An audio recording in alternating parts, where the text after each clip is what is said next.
Hey everybody, my name is Zane McGowan. I am a dual student in Widener. I'm doing the online social work class with the rest of you, and I'm also doing the in-person human sexuality track, or therapy track, which has been interesting.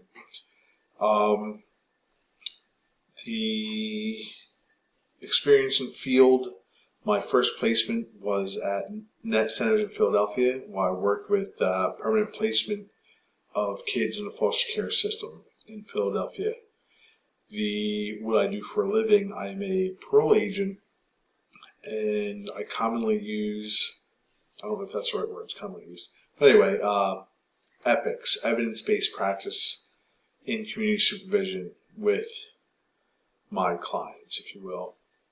The evidence-based practices in community supervision, or EPICS, is heavily CBT focused, identifying problematic thoughts, behaviors, and feelings, and showing the client how those are related and how changing one thing can change others for more positive outcomes. And part of doing that with them is creating a cost-benefit analysis, which is another intervention within this intervention to show them how poor behavior is making more negative outcomes and how changing that can produce more positive outcomes with that cost-benefit analysis. That has influenced my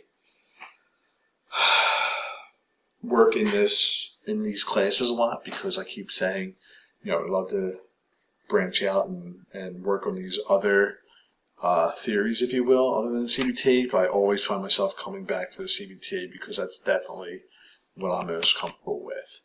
And as I mentioned in the discussion, I'm not the biggest Freud fan. I understand how what he did started a lot of what we have now, but I still don't like it. And I'll just leave that at that, I guess. Identifying goals for developing into a clinical social worker, including opportunities and challenges.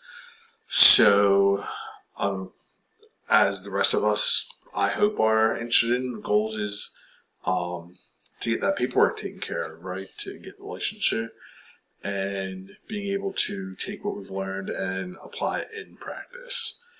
Opportunities coming up starting next semester. I start my second internship at the VA, which is where I plan on working once I get to that point. So that's obviously a big opportunity to apply what I'm learning and be able to take it into the field I'm planning to work in after school's over. Challenges I foresee, in a way, going back to what I already said about falling back on CBT and using that as a crutch so much, is one of the challenges I've had throughout the program. Hopefully I spoke slowly enough for everyone. I'm looking forward to the rest of this semester and next semester with everybody, or next module anyway, for this semester. All right, take care.